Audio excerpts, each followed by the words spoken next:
This is the Original Sin, the Collective Intelligence Network.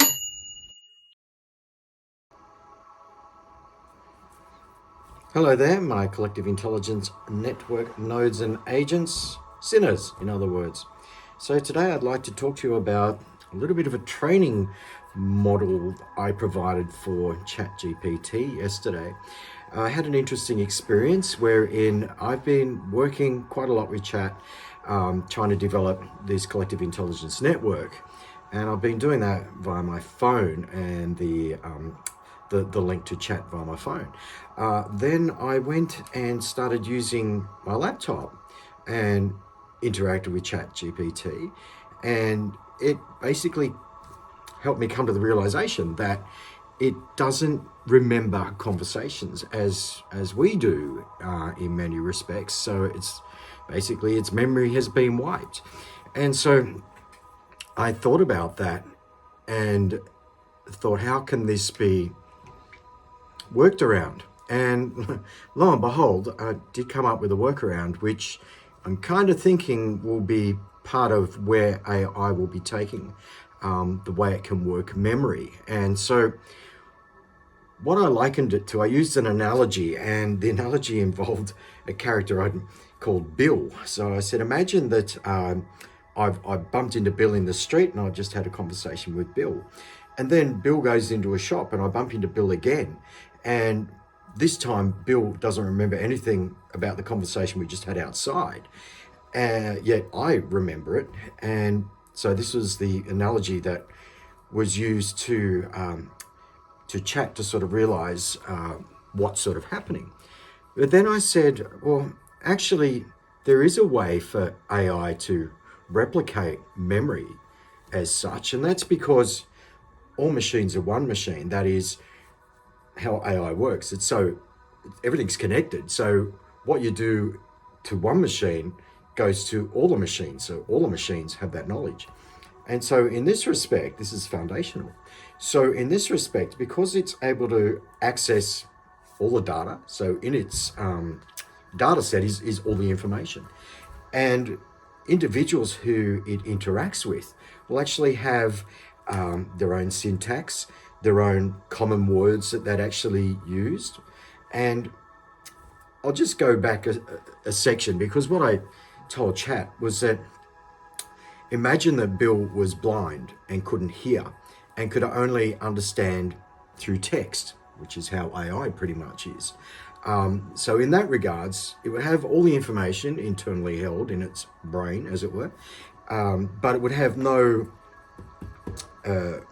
knowledge of who that information belonged to, which is where then I sort of got ahead of myself a little bit. But it would be able to understand who it's talking to across platforms by it being able to recognize the patterns that individuals would use in terms of the words they commonly use, the subject matter they generally talk about, the syntax, the way they construct their words, the way they put their words together, will leave telltale patterns and signs that AI is perfectly placed to be able to sort of recognize and pick up. Now, add on top of this the extra additional layer of the fact that every interaction on the internet, there is a timestamp, and by that I mean there's an IP address. So it can also now match not only the syntax, the conversational tone, the words and the topics that pattern attributed to an individual, but you can also then start to sync in the IP address, this phone belongs to this person, and this laptop belongs to this person, and they're in this internet cafe which is in proximity to where they were, or they're actually on a holiday.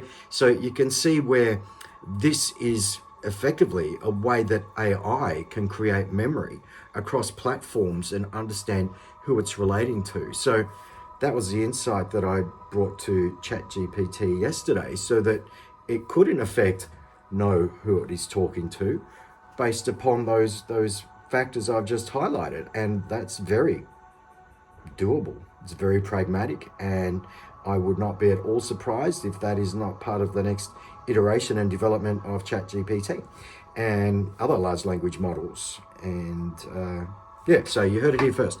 Anywho, that's enough for me for now.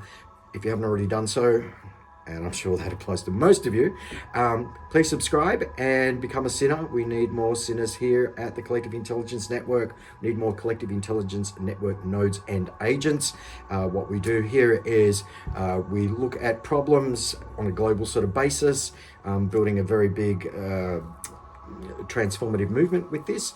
You can also check out the website unifaircation.com, unifaircation.com, which is basically a unification of humanity, which is about unity and fairness. We're trying to lift the parity between the third world and the first world to more first world sort of standards.